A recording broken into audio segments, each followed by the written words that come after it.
1970년대 후반을 대표하는 히트곡 중에 록밴드 산울림의 아니 벌써라고 하는 노래가 있습니다.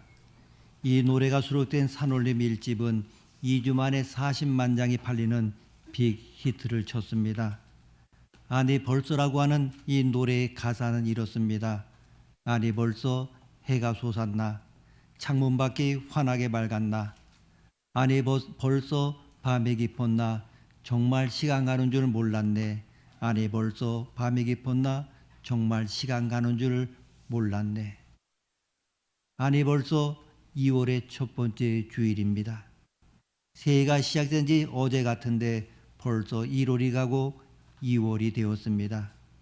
아니 벌써 2월이 되었네라고 탄식해야 할 만큼 속절없이 1월이 지났습니다. 사람들이 2월에 가장 많이 되뇌이는 단어가 아니 벌써라고 하는 단어라고 합니다. 혹시 우리도 아니 벌써를 되뇌이지는 않습니까? 유명한 찬송가를 지은 존 뉴턴은 23살 젊었을 때에 참으로 불행한 사람이었습니다. 그는 냉혹하고 잔인한 아프리카 노예 상인으로 부도덕하게 살았습니다. 삶이 지쳐가고 있던 어느 날 그에게 위기가 닥쳤습니다. 그가 탐배가 거센 풍랑을 만나서 전복될 위험에 처한 것입니다. 모든 것을 다 잃어버렸다고 생각한 그는 공포에 휩싸여서 주여 우리에게 자비를 베푸소서 이렇게 외쳤습니다.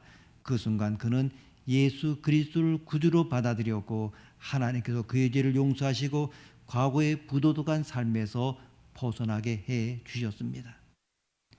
과거를 청산하고 학교를 다시 다니고 선한 행실을 함으로 인하여 나중에 하나님의 사랑을 얻은 것이 아닙니다. 단번에 마음을 열고 하나님의 사랑을 받았습니다.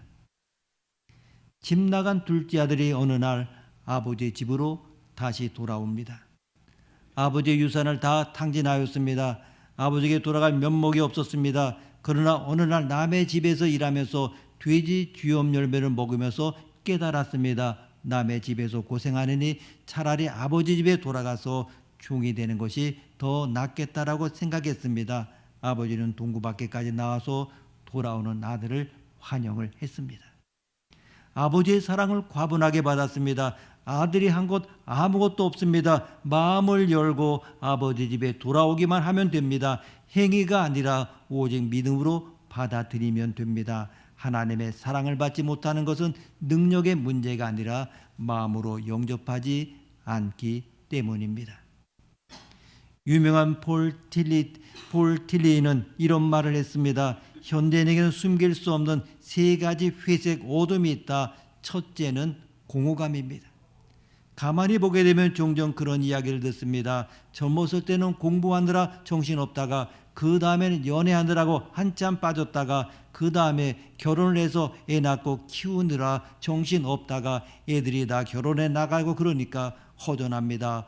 허망합니다. 이렇게 말합니다. 왜 그렇습니까? 우리의 사랑이 잘못되었기 때문입니다. 사랑하지 않았거든 정말로 사랑한 일에 허망함이 없습니다. 정말 사랑이 의미를 더하기 때문입니다. 참 사랑 속에는 허망함이라고 하는 것이 없습니다. 공허감이 없습니다. 또 하나는 죄책감입니다. 현대인들은 머리가 좋습니다. 그래서 보게 되면 생각이 아주 복잡합니다. 이렇게 변명하고 저래서 자신의 책임을 남에게 전가하고 있습니다마는 그 양심은 알고 있습니다. 그래서 유명한 이야기가 있습니다. IQ가 90 이하가 되는 사람은 절대로 자살하는 법이 없다고 합니다. 똑똑하니까 생각이 많습니다. 이렇게 아무리 변명해 보아도 내 양심은 나를 정죄합니다. 죄책감에서 벗어날 길이 없습니다. 이것은 오직 예수 그리스도를 믿고 성령 안에서 회개의 용기를 얻을 때에 비로소 해결할 수 있는 그러한 문제이지 이 많은 죄책에서 아무도 헤어나지 못합니다. 그래서 어떻게 합니까? 술집에 가기도 하고 그래서 마약을 하고 그래서 폭력이 생기는 것입니다.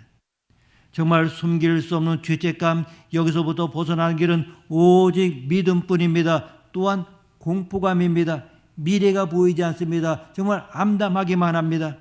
여러분, 이 무서운 공포, 불확실함, 암담함, 절망이 밀려옵니다. 이제 우리는 어디로 갈 것입니까? 오직 주님께서 주시는 그 약속 역사를 주관하시는 하나님의 섭리, 그 믿음 안에서만, 그리고 요단강 건너편에 있는 아름다운 약속의 땅을 바라보는 그 사람만이 모든 공포로부터 벗어날 수 있는 것입니다. 사랑하는 성도 여러분, 하나님의 사랑을 가로막는 것이 무엇입니까? 이것은 자기의입니다. 내가 무슨 공로를 세워야 한다고 생각합니다. 정말 우리의 의의를 보게 되면 정말 누더기와 같습니다. 술, 담배 끊으면 교회에 나온다고 합니다. 별로 가치가 없습니다. 돈을 벌고 성공하면 교회에 온다고 합니다. 별로 그것은 자랑이 아닙니다. 자기 사랑입니다. 믿을 것은 아무것도 없다고 합니다. 내가 모든 것을 준비해서 막아내려고 하지만은 마음대로 다 되지가 않습니다. 여러분, 때로 비만이나 당뇨나 혈압이나 퇴행성 질환 등등이 닥치면 준비한 것은 약간의 도움이 되지만 결국은 다 안 됩니다. 하나님의 도움을 받아야 하는 것입니다. 하나님의 도움을 정말 거절한다면 하나님에 대하여 적대감을 갖는 것입니다. 사람은 믿으면서 왜 하나님을 믿지 않습니까? 사람으로부터 인정과 사랑을 받으려 하면서 왜 하나님의 사랑을 거부합니까? 부모의 존재를 거부하고 부모의 사랑을 거부하는 것처럼 불행한 자녀가 없습니다. 하나님이 우리를 사랑하신다고 하십니다. 우리를 사랑하시는 그리스도의 사랑, 그리스도에 대한 우리의 뜨거운 사랑은 세상의 그 어떤 것으로도 끊을 수가 없습니다. 사도 바울은 오늘 본문 35절 39절에서 그리스도의 사랑을 끊으려고 하는 7가지 장애물을 이야기하고 있습니다. 첫째는 환난입니다. 두 번째는 공고입니다.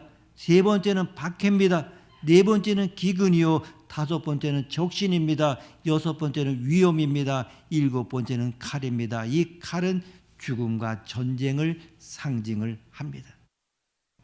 하지만 어떻게 이런 것들이 그리스도에 향한 우리의 사랑을 끊을 수 있겠습니까? 사도 바울은 믿음의 등반을 했습니다. 그는 등반하면서 힘은 들었습니다만 곳곳에 숨어있는 아름다운 보화들을 하나씩 캐내면서 지금 계속 올라가고 있습니다. 8장 1절 2절 말씀을 보게 되면 그러므로 이제 그리스도 예수 안에 있는 자에게는 결코 정죄함이 없나니 이는 그리스도 예수 안에는 생명의 성령의 법이 죄와 사망의 법에서 너를 해방하였음이라. 아멘. 이렇게 시작한 믿음의 산 등반은 누가 우리를 그리스도의 사랑에서 끊으리요? 누가 우리를 대적하리요? 누가 우리를 송사하리요? 누가 우리를 정죄하리요? 이러한 승리의 개성가로 이어지면서 그는 점점 믿음의 산 정상으로 올라갑니다. 마침내 사도 바울은 산 정상에 올라가서 이런 선언을 합니다. 35절에서 37절 말씀 우리가 함께 읽겠습니다. 35절에서 37절입니다. 누가 우리를 그리스도의 사랑에서 끊으리요?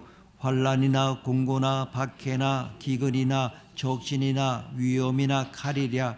기록된 바 우리가 종일 주를 위하여 죽임을 당하게 되며 도살당할 양같이 여김을 받았나이다 함과 같으니라. 그러나 이 모든 일이 우리를 사랑하시는 이로 말미암아 우리가 넉넉히 이기느니라. 아멘. 그리고 38절 39절을 보게 되면 믿음의 선언, 사랑의 선언을 하고 있습니다. 38절 39절 함께 읽습니다.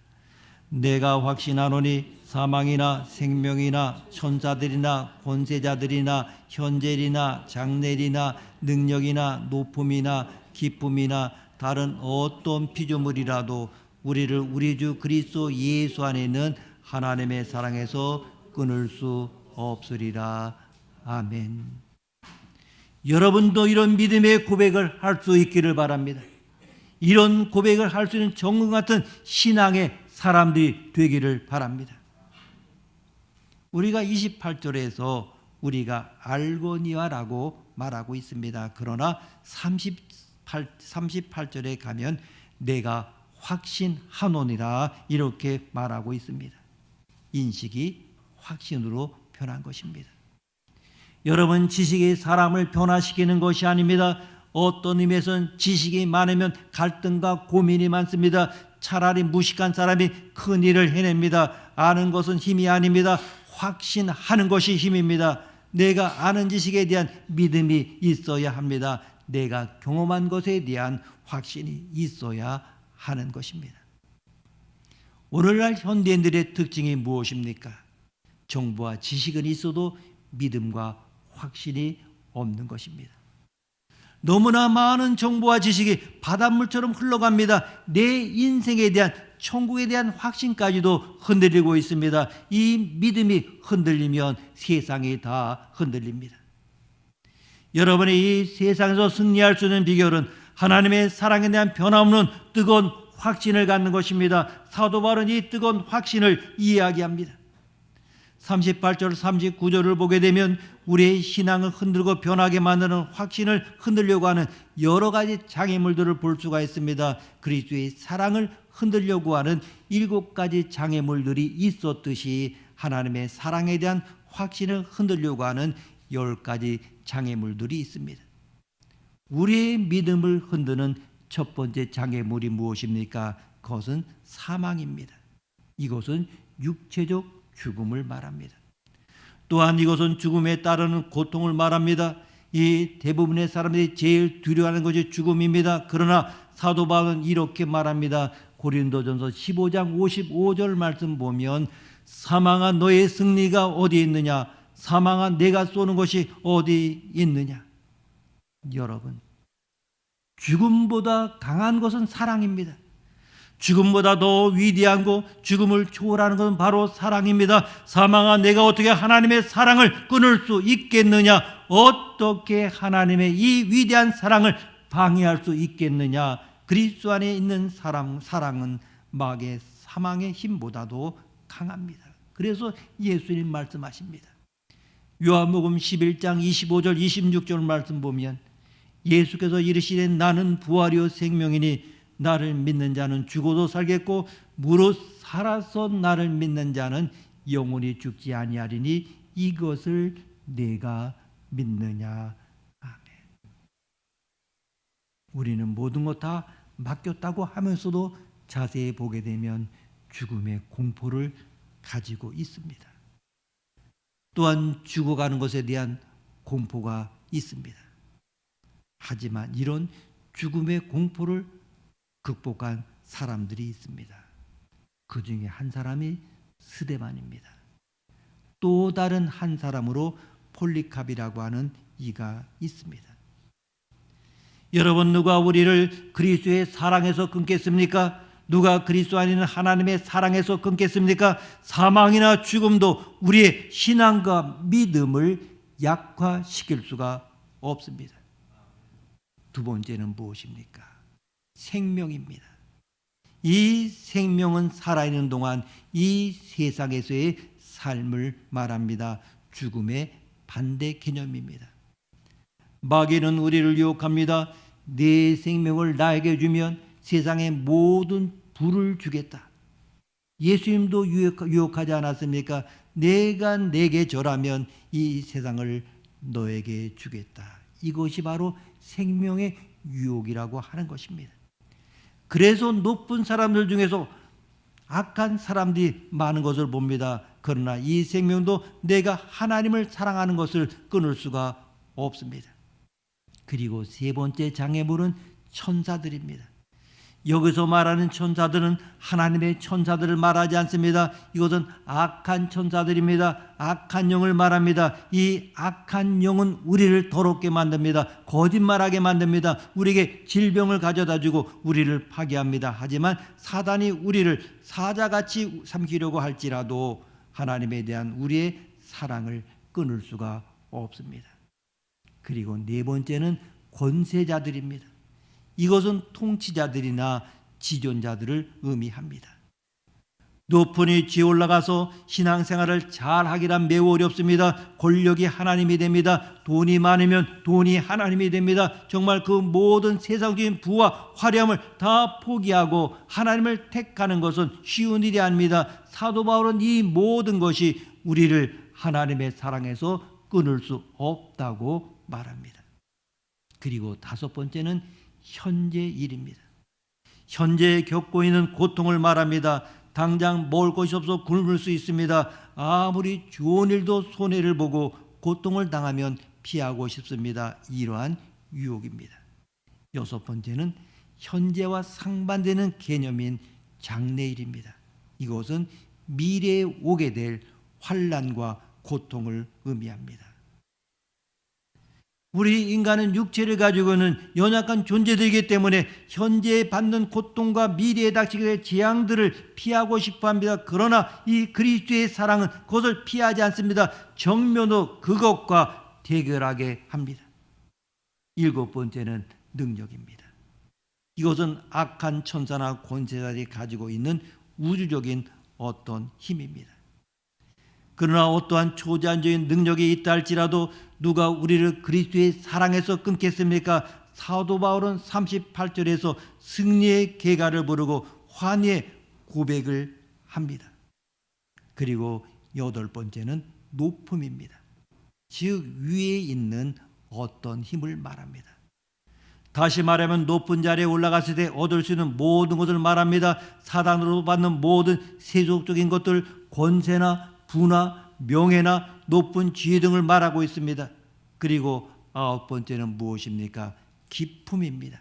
이것은 아래에 있는 세상을 말합니다. 가장 침체되고 낮은 곳에서 일어날 수 있는 모든 일들을 의미합니다. 가난, 멸시, 천대, 낮은 지위 등이 바로 그것입니다. 여러분, 우리가 그런 곳에 있다면 굉장히 힘들어합니다. 높은 자리에 가도 굉장히 힘이 듭니다. 우리가 헌금을 한번 드리려고 하면 얼마나 힘이 듭니까? 주의를 위하여 헌신하고 봉사할 때마다 얼마나 계산하고 따집니까? 그러면서 우리는 주님을 사랑합니다. 이렇게 말합니다. 아무리 좋은 환경도 우리를 유혹할 수 없고 아무리 낮고 비천한 환경도 나를 좌절시킬 수가 없습니다. 이런 것들이 우리를 그리스도의 사랑에서 끊을 수 없습니다. 나의 신앙 고백도 바꿀 수가 없습니다. 사도 바울은 빌립보서 4장 11절 13절에서 그의 신앙을 이렇게 표현했습니다. 내가 궁핍함으로 말하는 것이 아니니라. 어떠한 형편에든지 나는 자족하기를 배웠노니 나는 비천에 처할 줄도 알고 풍부에 처할 줄도 알아. 모든 일 곧 배부름과 배고픔과 풍부와 궁핍에도 처할 줄 아는 일체의 비결을 배웠노라. 내게 능력 주시는 자 안에서 내가 모든 것을 할 수 있느니라. 아멘. 돌에 맞으면 어떻고 감옥에 가면 어떻습니까? 배고프면 어떻고 강도를 만나면 어떻고 내 주위의 모든 것이 하루아침에 곤두박질하면 어떻습니까? 이런 것은 중요한 것이 아닙니다. 하나님을 사랑하고 사랑하지 않느냐가 결정되지 않습니다. 우리는 이런 것들로 하나님의 사랑을 평가하기 쉽습니다. 사도 바울은 이렇게 말합니다. 로마서 14장 7절 8절 말씀 보면 우리 중에 누구든지 자기를 위하여 사는 자가 없고 자기를 위하여 죽는 자도 없도다. 우리가 살아도 주를 위하여 살고 죽어도 주를 위하여 죽나니 그러므로 사나 죽으나 우리가 주의 것이로다. 아멘. 그리고 갈라디아서 2장 20절에 이렇게 고백합니다. 내가 그리스도와 함께 십자가에 못 박혔나니 그런즉 이제는 내가 사는 것이 아니요 오직 내 안에 그리스도께서 사시는 것이라. 이제 내가 육체 가운데 사는 것은 나를 사랑하사 나를 위하여 자기 자신을 버리신 하나님의 아들을 믿는 믿음 안에서 사는 것이라. 아멘. 하나님을 정말로 사랑하는 사람은 다른 사람들이 나에 대해서 무슨 말을 하는가에 관심이 없습니다. 예수님께서 무슨 말을 하는가에 관심이 있습니다. 그의 눈에는 오직 예수 그리스도만 보일 뿐입니다. 10번째는 다른 아무 피조물입니다. 이것은 위에서 열과 9가지 이외의 모든 것을 말합니다.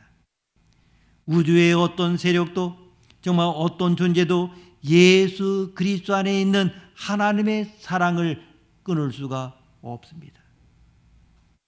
여러분, 예수님 때문에 직장을 잃어본 경험이 있습니까?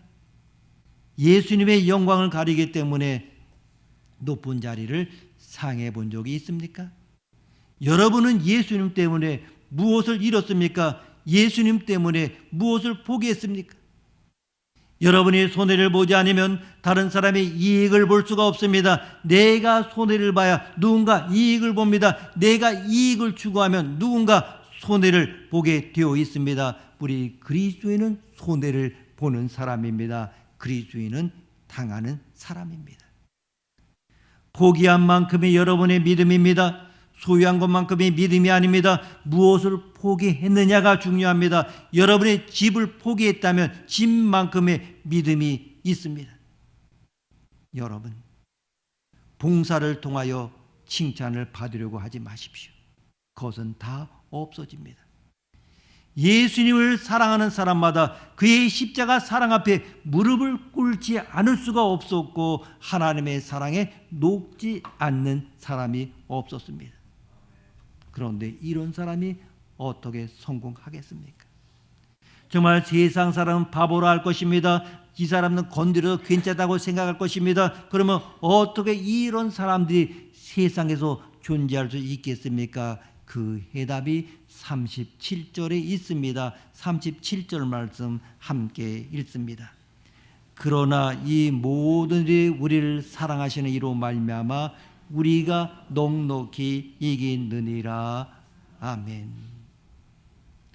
오른뺨을 치면 왼뺨을 돌려대고 오리를 가자면 심리를 가고 겉옷을 달라면 속옷까지 내어주는 이 바보 같은 사람, 그러나 그는 하나님의 사람입니다.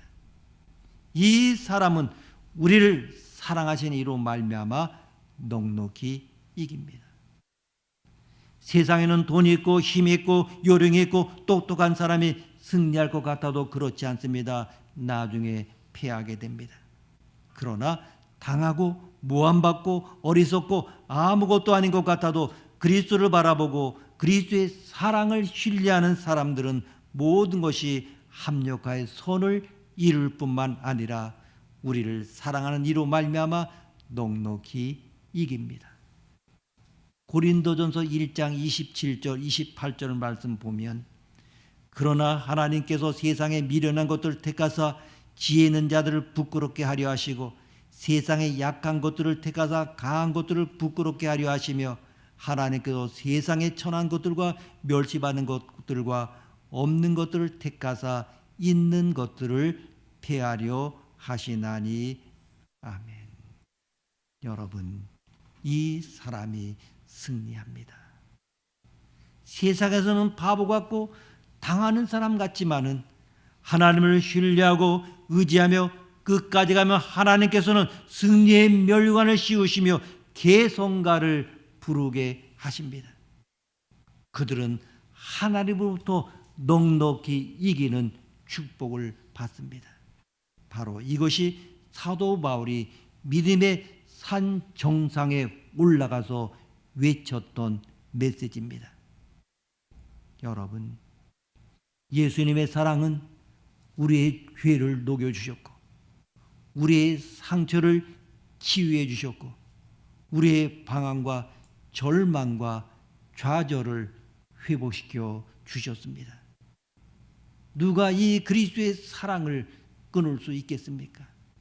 누가 이 그리스도의 사랑을 막을 수 있겠습니까?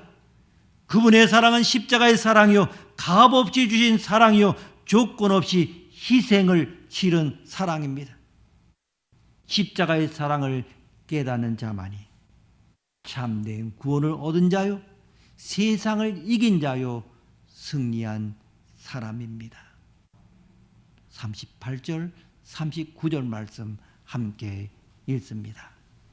내가 확신하노니 사망이나 생명이나 천사들이나 권세자들이나 현재일이나 장래일이나 능력이나 높음이나 기쁨이나 다른 어떤 피조물이라도 우리를 우리 주 그리스도 예수 안에 있는 하나님의 사랑에서 끊을 수 없으리라. 아멘. 기도하시겠습니다. 하나님 아버지, 우리는 때때로 좌절하고 때로는 두려워하고 때로는 의심합니다. 사도 바울의 이 고백을 들을 수 있게 하옵소서. 환난과 곤고와 핍박이 올지라도, 기근과 적신이 올지라도, 위험과 칼이 올지라도 두려워하지 않게 도와주옵소서. 누가 우리를 그리스도의 사랑에서 끊으려 하며 승리의 개성가를 부르게 하시고 승리의 멸관을 씌워주시고 끝까지 참고 견디는 자들에게 주시는 축복을 보여주옵소서. 바울의 이 고백이 우리의 고백이 되게 하시고 우리의 노래가 신앙이 되도록 축복하여 주옵소서. 존귀하신 예수님의 이름으로 기도드립니다. 아멘.